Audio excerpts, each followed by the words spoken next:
Kak, selamat datang ke video first channel. Kita hari ni nak unbox Kak Boboiboy pack Black Force nombor 3/9. Kita tengok pack nombor 3 ni gambar Wolf of Fire je. Pak Wolf of Fire kita di belakang. Ini gambar dekat ni Pak dekat yang ada 6 kat dalam satu pack per packet. Okey dah.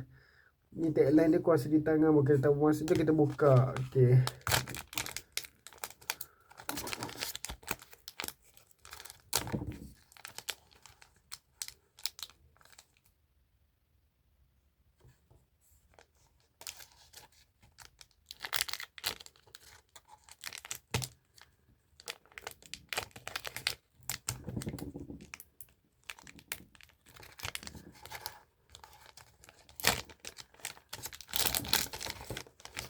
Jadi ada HP marker ya. Saudara tu kita ada Tok Abah, kita ada Yaya dan Ying, kita ada Boboiboy dekat sokongan daun, dan kita ada Ying ni sama juga. Kita ada bagi konjen pada special ke kat Boboiboy Frostfire. Okey.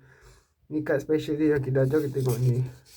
Satu per packet kita sampai sini video kita nak kita awak pack yang lain pula, atau kat Boboiboy pack Champion Rise dengan kat Boboiboy pack Turbo Breaker belah dia tu kita. Seperti di sini video kita ni kat ni saya beli dekat Popular apa tu Jaya dengan harga RM5.50. Kalau semua harga dia RM49.50 dah. Sampai sini video kita. Kalau nak beli kat Boboiboy macam kat kedai buku macam mana macam APH, Popular, Tas Bookstore dengan kat kedai makanan pula kat Minus, kat 7E dengan boleh cari ke kedai buku mana you kan cakap Pustaka Rakyat ke kedai buku macam Koperasi. Okey dah, sampai sini video kita kena bahas bahasa mereka terbaik. Yes.